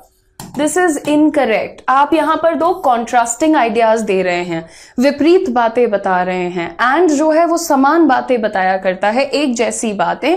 पहले अगर पॉजिटिव बता रहे हो तो दूसरा भी पॉजिटिव बताओ, पहला नेगेटिव है तो दूसरा भी नेगेटिव रखो। यानी कि एक पॉजिटिव एक नेगेटिव तुम एंड से नहीं जोड़ोगे, तो ये गलती मत करिएगा एंड के साथ। यहां पर एंड का मतलब देखिए, इसका मतलब सिंपल है, और होता है इसका मीनिंग। सेंटेंसेस देख लीजिए, she likes coffee and T. अब हम ऐसा थोड़ी बोलेंगे she likes coffee, she likes T. हमें क्या कहना है, उसको चाय और कॉफी दोनों पसंद है। She likes coffee and T, तो एक एंड ने हमारे लिए सेंटेंस को कितना छोटा और कंसाइज कर दिया, right. He works hard and plays hard, वो जितनी मेहनत करता है जितनी मेहनत से काम करता है उतनी मेहनत से पार्टी भी करता है, एंजॉय भी करता है। So he works hard and plays hard. Again एक बड़ा आइडिया आपने कंसाइज तरीके से क्लियरली प्रेजेंट कर दिया। नेक्स्ट हमारे पास है और होता है हिंदी में या। जब भी आपके पास दो ऑप्शंस होते हैं कि आपको इन दोनों में से कुछ चूज करना है तो वहां पे आप यूज करते हैं अपना वर्ड और ये देखिए, यू कैन हैव टी और कॉफी। अब आप सामने वाले को ऑप्शन दे रहे हैं कि आप या तो चाय पी सकते हैं या तो कॉफी पी सकते हैं, विच एवर यू प्रेफर, जो भी आपको पसंद है। नेक्स्ट, इज इट ब्लैक और व्हाइट, वो काला है या सफेद है। तो आप यहां पर फिर से ऑप्शन दे रहे हैं, राइट। ऑप्शंस देने के लिए हम यूज करते हैं अपने कंजंक्शन और को। या तो घर पे रह लो या बाहर रह लो, स्टे एट होम और स्टे आउटसाइड, बीच में नहीं रहो। Again, bad examples, but very relatable at least. Not relatable, in fact. It was a good example, but it was not relatable. Anyway, but की बात करते हैं। but होता है वो कंजंक्शन जो कि हमें कॉन्ट्रास्टिंग आइडियाज को कनेक्ट करने में हेल्प करता है। जैसे मैंने आपको एग्जाम्पल दिया था ना, Seema is a good girl but Reema is a bad girl. तो अब हमें दो अलग बातें जब दिखानी है, पहला पॉजिटिव दूसरा नेगेटिव या वाइस वर्सा, तो वहां पर हम लोग बट को यूज करते हैं। इसका मतलब क्या होता है, पर या फिर लेकिन। सेंटेंस में कैसे यूज करते हैं, she wants to go out but it's raining heavily, उसको बाहर जाने का मन है बट लेकिन बाहर बहुत तेज बारिश हो रही है। He studies hard but he still fails the exams, यानी कि पढ़ाई तो वो बहुत करता है पर वो फिर भी एग्जाम में फेल हो जाता है। तो ये कॉन्ट्रास्टिंग आइडियाज, देखिए पहला पॉजिटिव दूसरा नेगेटिव, दोनों एग्जाम्पल्स वही कह रहे हैं। नेक्स्ट कंजंक्शन हमारी है येट। येट का मतलब होता है फिर भी या अब तक। फिर भी के सेंस में हम इसे कंजंक्शन का नाम देते हैं, ठीक है। अब जैसे यहां पर आप देखिए अपना example, she studied hard yet she couldn't pass the exam. तो येट और बट एक जैसे लग रहे हैं ना, ये एक और मीनिंग होता है येट का, विच इज अब तक। शी हैजंट कम येट, वो अब तक नहीं आई है। Next, the weather was hot yet he wore a jacket. तो जब भी तुम इस वर्ड को फिर भी के सेंस में देखोगे तब ये कंजंक्शन है, और अभी तक के सेंस में देखोगे तो ये काइंड ऑफ एडवर्ब हो जाता है और बिल्कुल लास्ट में लगता है तुम्हारे सेंटेंस के। The weather was hot yet he wore a jacket, ठीक है। नेक्स्ट देखते हैं बिकॉज। एक तो इसके साथ बड़ा खिलवाड़ होता है दोस्त हमारे, इसे कहते हैं because. It is not because, it is because. Because का क्या मतलब होता है यार? क्योंकि, एक रीजन देने के लिए we use this particular word. और बिकॉज जब सेंटेंस में लगता है ना तो उसके बाद आप सो, हेंस, देयरफॉर ये कभी भी यूज मत करिएगा। She didn't go to work because she was sick. वो काम पर नहीं गई क्योंकि वो बीमार थी। तो क्योंकि बताने के लिए। The event got cancelled because of the heavy rain. Event cancel हो गया क्योंकि भारी वर्षा हो रही थी। सो यहां पे आपने देखा क्योंकि के सेंस में। अब इसके बाद अगर हम बोल दें बिकॉज देयरफॉर शी वाज सिक, ऐसा कुछ बोलने से तो ये गलत हो जाएगा, राइट। या because hence of the heavy rain again. So because के बाद कभी भी आप सो, देयरफॉर, हेंस ये सब ना लगाएं, एक ही क्लॉज में ऑफ कोर्स। नेक्स्ट है हमारे पास सिंस। अब सिंस का जो हिंदी मीनिंग होता है, मैं तो उसे भाई क्योंकि की तरह ही ट्रीट करती हूं। सिंस के दो काम होते हैं।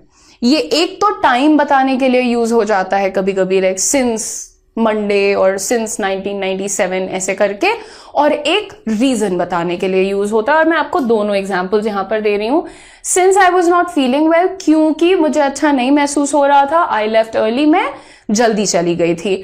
Next, since the party she has not spoken to him. अब ये पार्टी जो है ये टाइम का काम कर रहा है यहां पे ना, कि वो टाइम से, उस टाइम से वो मुझसे बात नहीं कर रही है। Since the party she has not spoken to him at all, वो उसने उससे बात ही नहीं की है। तो एक टाइम बताने का काम और एक रीजन बताने का काम, ठीक है। नेक्स्ट देखते हैं इफ, मीनिंग अगर। अगर तो हमारी हर बात में होता है। अगर पढ़ लिया तो टॉप कर जाऊंगा, अगर मेहनत कर ली तो सक्सेसफुल हो जाऊंगा। तो अगर हर जगह हमें लगाना होता है। और अगर जो है ये कंडीशन बताता है, आपको बड़े हमेशा याद रखना। देखो, इफ इट रेन्स, अगर बारिश हुई, वी विल स्टे इनडोर्स, तो हम घर के अंदर रहेंगे। इफ यू आर टायर्ड, अगर तुम थके हो, यू कैन रेस्ट, तो तुम आराम कर सकते हो। अगर नहीं थके हो तो चलो काम पे लगो, राइट। तो इफ क्या करता है? कंडीशन बताता है। If condition and then result, if condition and then result. तो इसीलिए जितने तुम्हारे कंडीशनल सेंटेंसेस होते हैं ना, उसमें इफ या फिर हैड यूज होता है। किसी दिन ये भी मैं आपको पढ़ाऊंगी। Conditional sentences is very important. Conditionals, क्योंकि हम एज ह्यूमंस हमेशा बड़ी कंडीशंस के साथ बात करते हैं ना यार। अगर ऐसा हो गया होता तो वैसा हो गया होता, अगर ऐसा होगा तो वैसा होगा। तो हमेशा इसीलिए अलग अलग टाइप के कंडीशनल्स होते हैं because of the tenses. Instead of की बात कर लेते हैं। इसका मतलब होता है इसके बजाय या इसके स्थान पर। सो ये जो के बजाय है, she chose to walk instead of taking the bus. उसने बस से जाने के बजाय पैदल चलना चूज किया, स्वीकार किया। He decided to stay home instead of going to the party. उसने घर पे रहना को चूज किया पार्टी में जाने के बजाय। तो ये हो गए आपके कितने, आई थिंक ऑलमोस्ट 7-8 कंजंक्शंस मैंने आपको पढ़ाए हैं। अब आप इन्हें लिखते वक्त और बोलते वक्त थोड़ा यूज करिएगा, और जितना एग्जाम्पल के साथ बताया ना उतना ही करिएगा। अभी बहुत एडवांस लेवल सेंटेंसेस बनाएंगे तो आप थोड़ा सा कंफ्यूज हो सकते हैं, क्योंकि English is a little kind of complex. So मैं यही कहूंगी, सिंपल रखिए, बट हाँ एवरीडे प्रैक्टिस जरूर करिए। और बोलने की प्रैक्टिस तो आप हर मोमेंट करिए तो बहुत अच्छा है आपके लिए। And once again here I am after taking the test of patience through YouTube with your next session। आप लोगों में से जो भी मेरे ऐसे दोस्त, मित्र, ऑडियंस या छात्र हैं जिन्हें ऐसा लगता है कि YouTube बहुत इंटरेस्टिंग चीज़ होती है, ट्रस्ट मी, YouTube एक बहुत ही अनोइंग चीज़ होती है जब आपको सेशन लाइव करना होता है। It acts up. Acts up का क्या मतलब होता है? अचानक से इलॉजिकल बिहेवियर को शो करना, एग्जिबिट करना, उसे कहते हैं एक्ट अप करना, राइट? तो अगली बार कोई अचानक से बहुत ही इलॉजिकल बिहेवियर शो करता है तो आप उसको क्या बोलेंगे? इलॉजिकली बिहेव करता है तो आप उसे क्या बोलेंगे? Why are you acting up? ठीक है, तो दैट्स अ फ्रेज. कभी कभी फोन में नहीं होता है, आप पावर ऑन कर रहे हैं, वो पावर ऑफ हो जा रही है, वॉल्यूम बढ़ा रहे हैं, डार्कनेस बढ़ जा रही है. तो ये जो वियर्ड बिहेवियर होता है, इसके लिए फ्रेजल होती है हमारे पास एक्ट अप करना.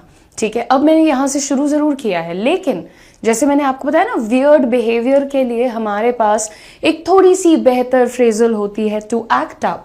वैसे ही आज मैं आपको बताने वाली हूँ कुछ ऐसे फ्रेजेस जो कि आपकी काफ़ी ओवर यूज्ड वोकैबुलरी को साइड करेगी और आपकी रिटन इंग्लिश में खास तौर पर काम आएगी.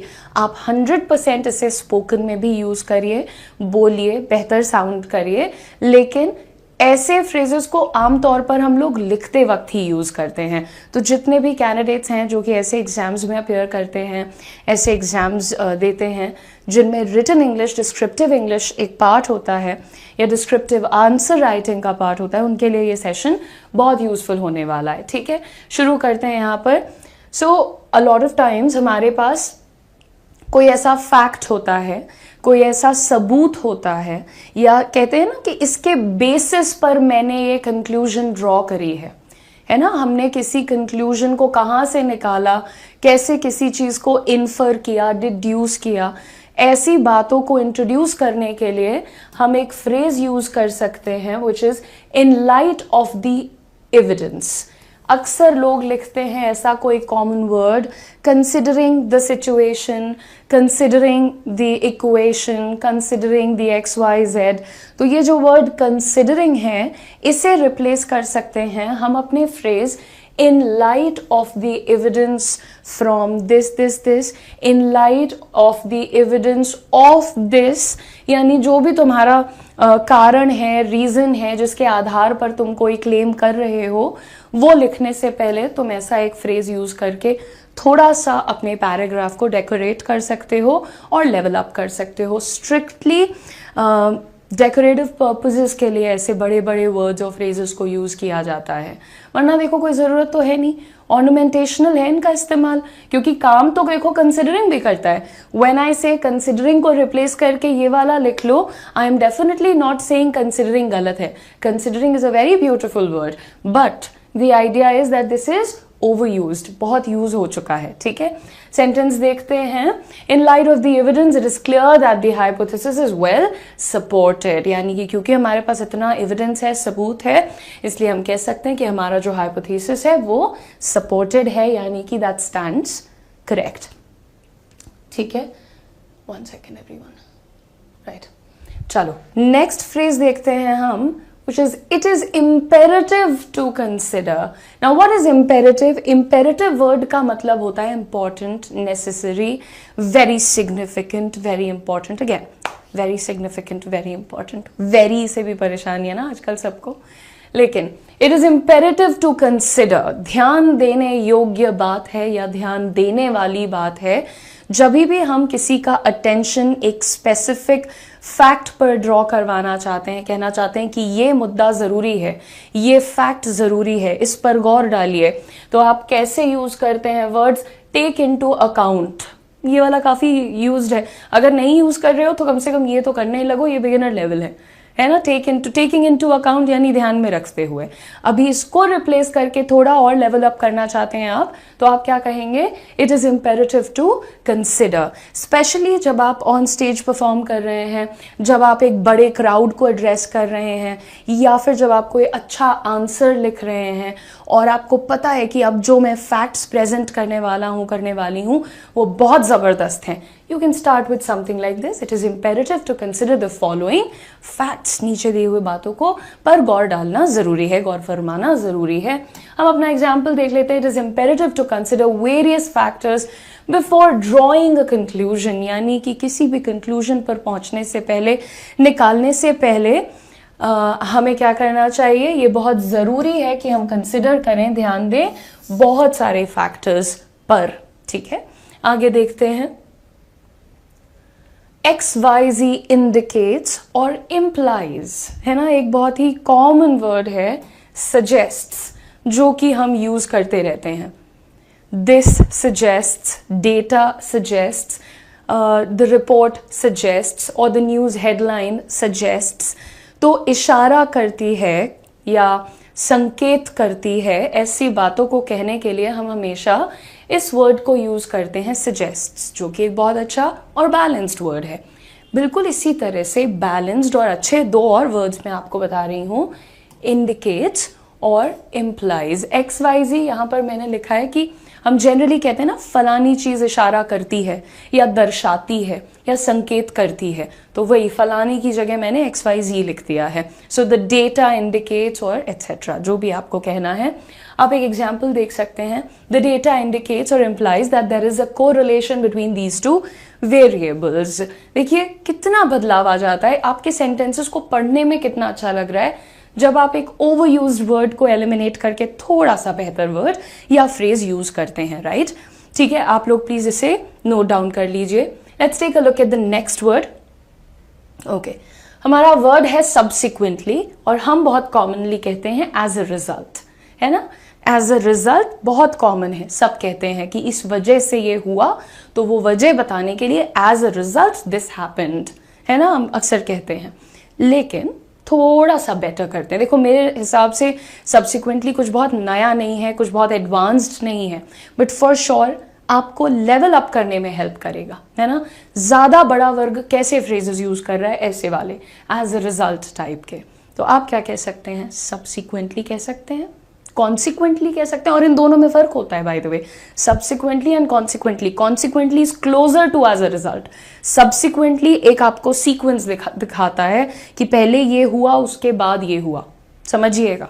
consequently shows the result of something which is closer to as a result, and subsequently kind of shows you the sequence of activities, but a lot of times these are used interchangeably as well. ठीक है, चलिए एक example देखते हैं. Subsequently the team implemented new strategies to improve productivity. यानी कि पहला match हार गए और उसके बाद उन्होंने क्या किया, नई स्ट्रैटेजीज को लागू किया ताकि वो अपनी प्रोडक्टिविटी को सुधार सकें. बहरहाल नेक्स्ट देखते हैं. The next one is conversely or on the contrary. जब भी हमें कोई चीज ऑपोजिट बतानी होती है कि राम बहुत अच्छा था, श्याम बहुत बुरा था, तो हम कैसे वर्ड यूज करते हैं. हमारे पास एक बहुत ही कॉमन फ्रेज है on the other hand. On the other hand, which is very common. आप मेरे साथ अग्री करेंगे इस पे, है ना. बताइए, on the other hand आपने अक्सर सुना होगा. कॉमन ये भी है, जो लोग रीड करते हैं, अखबार पढ़ रहे हैं, मैगजीन्स फॉलो कर रहे हैं, मूवीज देख रहे हैं, उन्होंने 100% ये भी सुना है.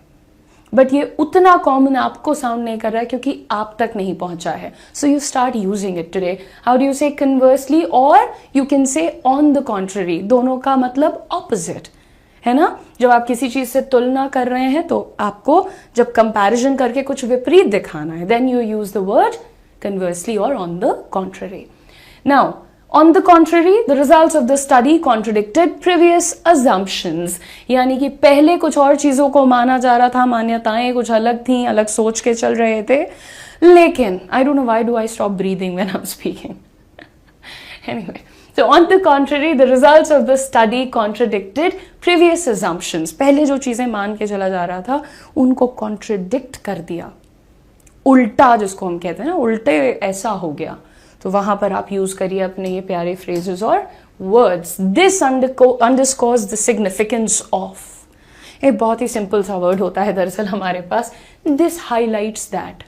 हाईलाइट करने का मतलब किसी चीज को एम्फसाइज करना, किसी चीज की विजिबिलिटी को बढ़ा देना, महत्व को बढ़ा देना, है ना. लेकिन उसकी जगह अगर हम ये यूज करें, this underscores the significance of something, यानी कि ये उसकी महत्ता को हाईलाइट कर रहा है कि वो चीज कितनी जरूरी है ना. ये बात इस चीज को दर्शाती है कि ये बात कितनी जरूरी है. जब आप लिखते हैं अपना ऐसे, आंसर्स, कोई भी चीज, आपको ध्यान देना चाहिए कि जब आप लिखें तो वो इंटरेस्टिंग लगे, है ना. बस ऐसे प्लेन सिंपल ए से बी, बी से सी, डी करते हुए कहानी खत्म करते हैं, तो वहां पर एक्चुअली इंटरेस्ट का भी एक बहुत बड़ा रोल होता है. कीवर्ड्स ऑफ कोर्स बहुत इंपॉर्टेंट होते हैं, but interest also plays a role. I believe that. Go कभी कभी कमेंट पढ़ के मेरे मन में ऐसे जवाब आते हैं स्टूडेंट्स, और मुझे डर है कि कभी मेरे ज़बान से फिसल ना जाए, कभी कुछ निकल ना जाए, because it takes literally 10 seconds to get viral for the wrong reasons. आप रोज़ मेहनत से पढ़ा रहे हो, आप वायरल नहीं हो रहे हो, पर आपसे कोई गलती हो जाए फिर आप वायरल हो जाते हैं कि फलाने टीचर से तो ये हो गया, यूट्यूब एजुकेशन की धज्जियाँ उड़ गई हैं, है ना। बट यहाँ कमेंट सेक्शन में क्या चलता रहता है वो कोई नहीं देखता। तो मैं हाथ जोड़ के विनम्र निवेदन करती हूँ, this is a polite request to all of you, let's just only focus on पढ़ाई।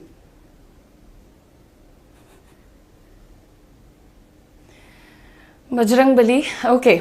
This highlights the significance of early intervention in preventing future complication.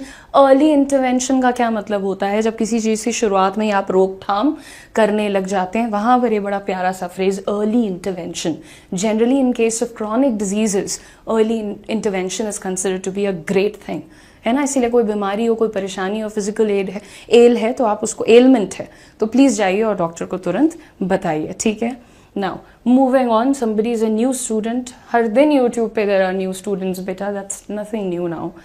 Moreover, and in addition to that, this is very common, I know, you know that, but the common substitute that people are using and they use every day, that is also. So also is a good word, there is no complaint against it, but हम कौन सा बेहतर use कर सकते हैं? We can say moreover या फिर in addition to, and let's see. Moreover, it is important to acknowledge the potential limitations of the study. साथ ही साथ, इसी के साथ, है ना। तो जब हमें ये वाला भाव देना होता है कि ये भी या साथ ही साथ, along with that, furthermore, moreover, in addition to that, ये वाले अच्छे phrases होते हैं एक addition दिखाने के लिए, ठीक है।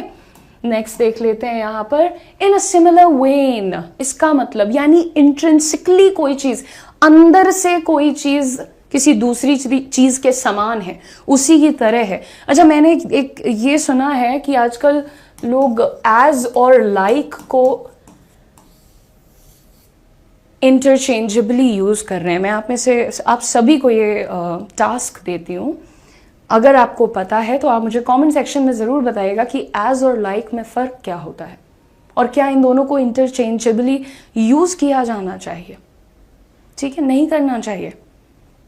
Okay, now moving on, in a similar when का अर्थ होता है कोई चीज़ आंतरिक तौर पर, अंदरूनी तौर पर, इंट्रिंसिक यानी अपने बनावट में ही किसी और चीज़ की तरह है। ऊपर से शायद वो अलग दिख रही हो बट अंदर से वो वैसी ही है, राइट। हम एक बहुत कॉमन वर्ड यूज कर रहे होते हैं हमेशा, सिमिलरली, है ना। तो उसकी जगह अब हम क्या यूज करेंगे? In a similar vein, in a similar vein. This is such a beautiful phrase. Start using it today, not just for written but also for spoken.